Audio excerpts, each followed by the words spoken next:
Before we begin, make sure you subscribe to After the Sirens and leave a comment telling us which era of survival history you want explored next, because this channel exists for people who take the past seriously and understand that history is not entertainment, it is instruction.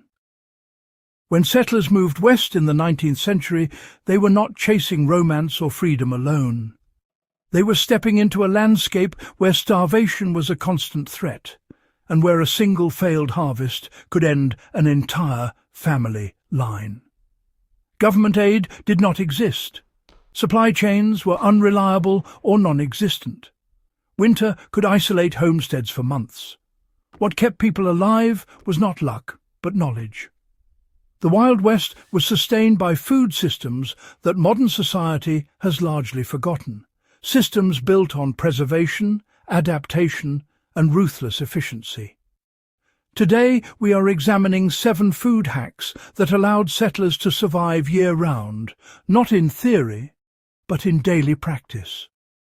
These were methods refined through failure, hunger, and necessity, and many of them remain relevant for anyone studying long-term survival or food independence today. Drying was the foundation of frontier survival because it removed moisture, the single greatest cause of spoilage. Settlers dried buffalo, deer, elk and antelope into jerky by slicing meat thin, salting it heavily and exposing it to sun and wind. This process preserved protein for months and sometimes years. Fruits like apples, berries and even squash were dried the same way. Dried food weighed less, travelled farther, and could be eaten without cooking in emergencies. A modern application of this method is simple and practical. Anyone today can sun-dry or air-dry food without electricity using screened racks, airflow and salt. This knowledge becomes critical in grid-down scenarios or long expeditions where refrigeration is impossible. Pemmican was not just food, it was a survival system. By combining dried meat with rendered animal fat and sometimes dried berries, settlers and Native American tribes created a calorie-dense food that resisted spoilage and delivered energy efficiently. Fat prevented oxidation, while protein sustained muscle and endurance. Pemmican could be eaten raw, cooked into stews, or used as emergency rations during long winters. 1 pound could sustain a person for an entire day of hard labour. For modern survivalists, pemmican remains one of the most effective long-term foods when properly stored. Recreating it today involves drying lean meat completely, rendering fat slowly, and sealing the mixture from moisture and air. Settlers understood that the ground itself could preserve food if used correctly. Root cellars were dug below the frost line where temperatures stayed cool and stable year-round. Potatoes, carrots, onions, apples and turnips were stored in layers, often packed in sand or straw to regulate humidity. This allowed families to eat vegetables deep into winter without spoilage. The lesson here is environmental control without technology.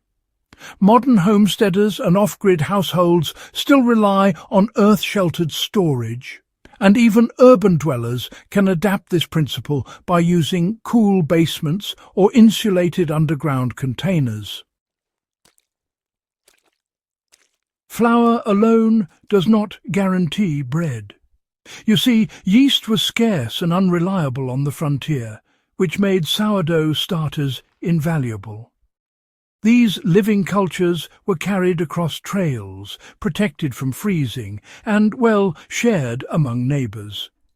A healthy starter meant consistent bread, improved digestion, and a dependable calorie source. Losing a starter was considered a serious setback.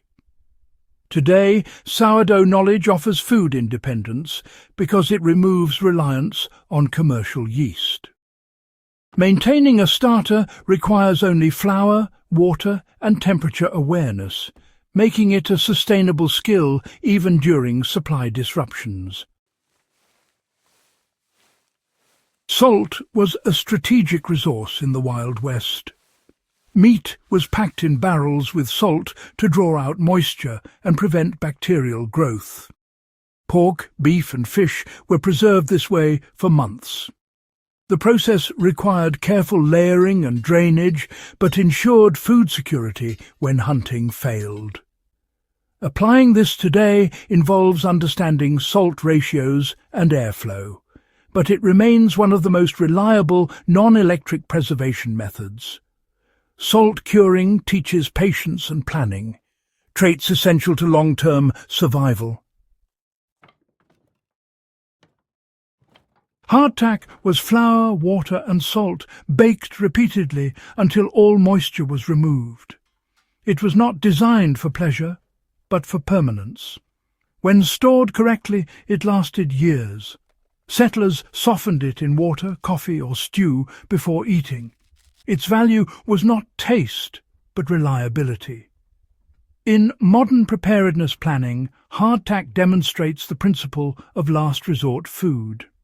Creating it today is straightforward and provides a long-term carbohydrate reserve when nothing else is available.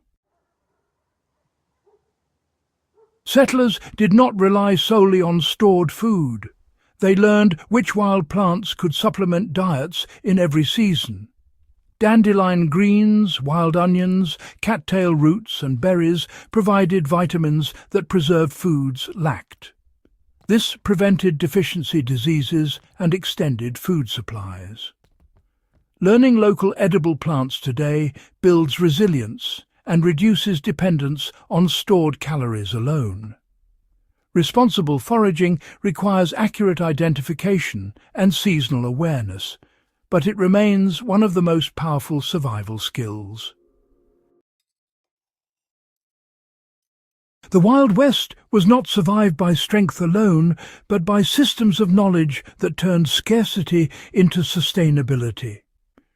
These food hacks were not tricks, they were lifelines built through experience and necessity.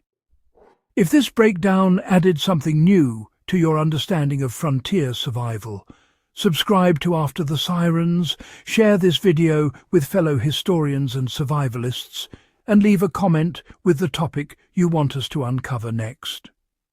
History still has lessons to teach, and we are here to document them properly.